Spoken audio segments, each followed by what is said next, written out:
नमस्कार। आज हम बात कर रहे हैं पहलगाम आतंकी हमले की जांच में हुए कुछ ताज़ा डेवलपमेंट्स पर। जी। हमारे पास कुछ हालिया रिपोर्ट्स हैं और हम कोशिश करेंगे कि समझें कि ये जो नई गिरफ्तारियां हुई हैं और एनआईए को जो रिमांड मिली है, इसका असल मतलब क्या है। हाँ, ये मामला सीधे जुड़ता है उस हमले से जो 22 अप्रैल को बैसरन घाटी में हुआ था।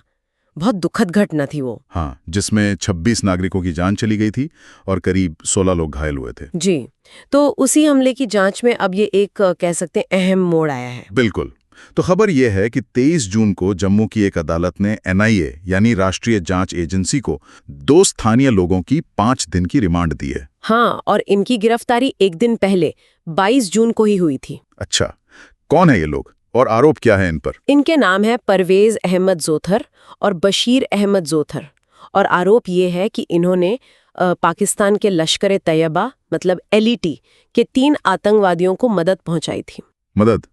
किस तरह की मदद? देखिए, आरोप है कि इन्होंने उन आतंकियों को पनाह दी, खाना खिलाया, आने जाने का साधन दिया और दूसरी जो भी लॉजिस्टिक मदद चाहिए होती है वो सब मुहैया कराई।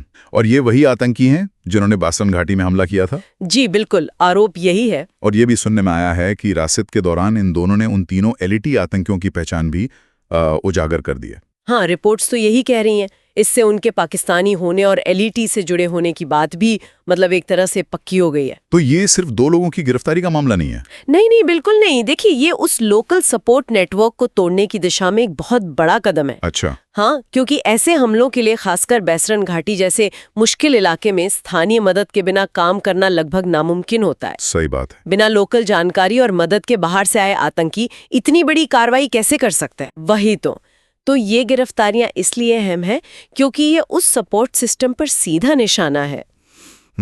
तो इसका मतलब ये हुआ कि एनआईए का फोकस अब सिर्फ हमलावरों पर नहीं है, बल्कि उनके मददगारों के पूरे नेटवर्क पर है। हाँ, बिल्कुल सही समझे आप।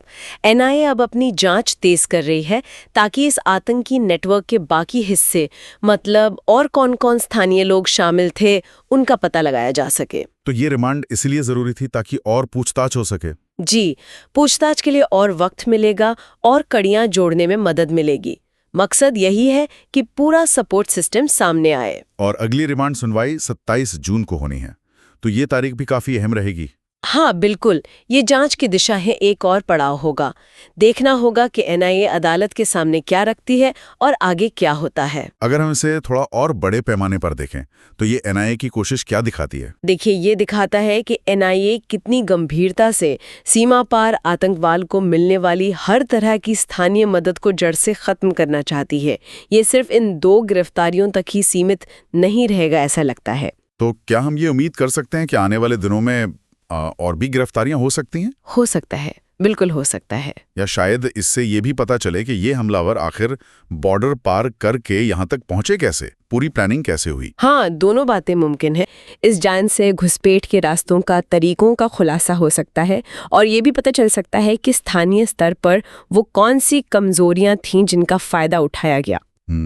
ये जानना बहुत जरूरी है कि ये नेटवर्क कितना फैला हुआ है और इसकी जड़ें कहाँ तक हैं। तो मतलब कुल मिलाकर बात यह है कि जांच की सुई अब उस लोकल सपोर्ट स्ट्रक्चर पर है जिसने इतने भयानक हमले को अंजाम देने में मदद की। एकदम सही। और ये हालिया गिरफ्तारियां और रिमांड ये इसी पूरे नेटवर्क को बिनाब करने की तरफ एक बहुत अहम कदम है। सही। और ये इस बात पे भी सोचने को मजबूर करता है कि स्थानीय समुदायों के अंदर छुपे हुए ऐसे सपोर्ट नेटवर्क्स को खत्म करना कितना मुश्किल और चुनौती भरा काम है। हाँ, ये बात तो है। और एक सवाल ये भी उठता है कि जब इस तरह के स्थानीय कनेक्शन सामने आते हैं तो ये घुसपैठ की प्रकृति के बारे में क्या बताता है और हमारी अपनी सुरक्षा में कहाँ मतलब कौन सी अनदेखी कमजोरियां रह जाती हैं जिनका आतंकी फायदा उठा लेते हैं। ये सवाल वाकई सोचने वाला है।